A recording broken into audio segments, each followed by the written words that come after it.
Welcome to this 113th commencement exercises for Southern Nazarene University. We're so glad you're here. Praise my soul, the King of heaven, to his feet I tribute bring. Alleluia, alleluia, praise the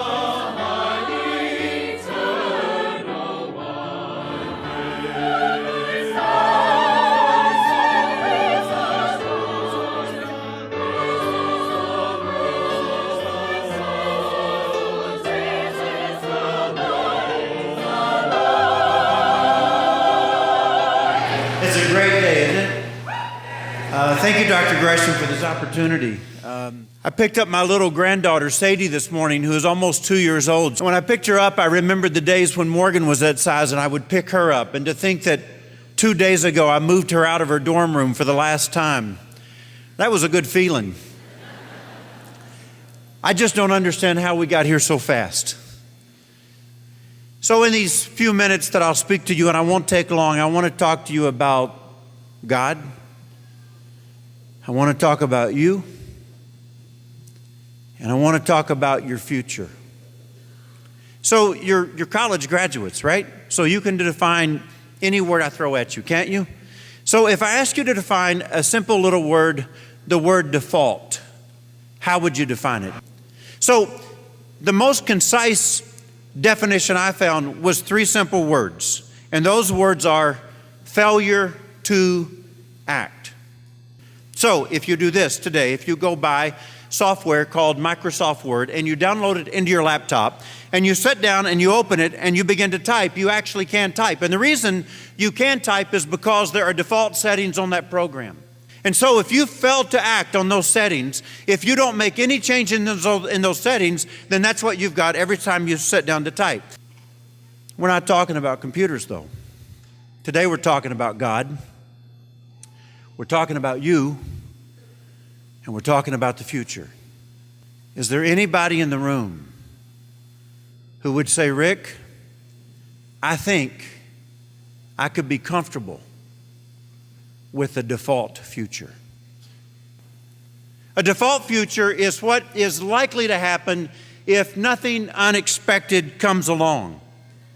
And so David Logan says every company, every organization, every family, in fact, every individual in this room today has a default future. And David Logan says the question that you have to ask is simply this: is that the future I want? And David Logan says what you should do is put your foot down and you say, no, I will not settle for a default future. And David Logan says what you should do is ask yourself, what is the future that I want? You got to look at my eyes and listen to me carefully as I say to you, I have no interest in a default future. But neither do I have any interest in rewriting my future.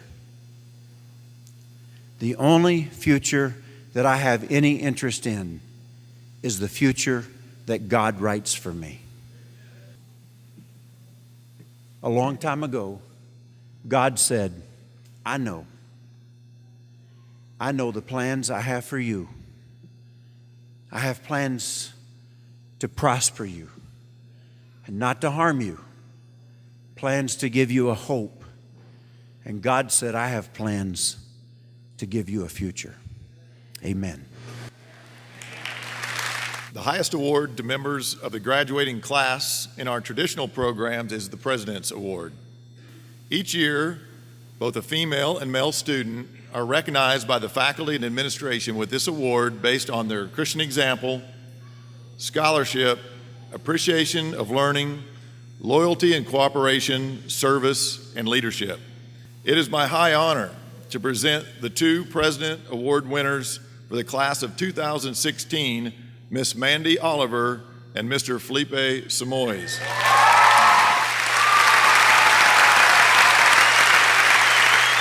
The university honor given today by the Board of Trustees is the conferring of the honorary doctorate. Our first honoree is Susie Schellenberger. Mr. President, I present to you Reverend Susie Schellenberger for her conferral of the Honorary Doctorate of Divinity degree. By the authority vested in me by the state of Oklahoma and by the Board of Trustees of Southern Nazarene University, I hereby confer upon you, Reverend Susie Schellenberger, the degree for which you have been selected, with all of the privileges and honors appertaining thereunto. Congratulations. Our second honoree is Ambassador Kenneth Tillett. Ambassador, would you please join me? Mr. President, I present to you Ambassador Kenneth Tillett for the conferral of the Honorary Doctorate of Humane Letters degree. By the authority vested in me by the state of Oklahoma and by the Board of Trustees of Southern Nazarene University, I hereby confer upon you, Ambassador Kenneth Tillett, the honorary degree for which you have been selected, with all of the honors and privileges appertaining thereunto. Congratulations. We've now come to the time for presenting the members of the class of 2016 to the President of the University for the conferring of degrees. President Gresham, will you join me? Mr. President, these students have completed or will be completing all the requirements prescribed by the university, and it's my pleasure to present them to you for the awarding of degrees. By the authority vested in me by the state of Oklahoma and by the Board of Trustees of Southern Nazarene University, I hereby confer upon you each and severally the degree for which you qualify. Congratulations as new alumni to Southern Nazarene University.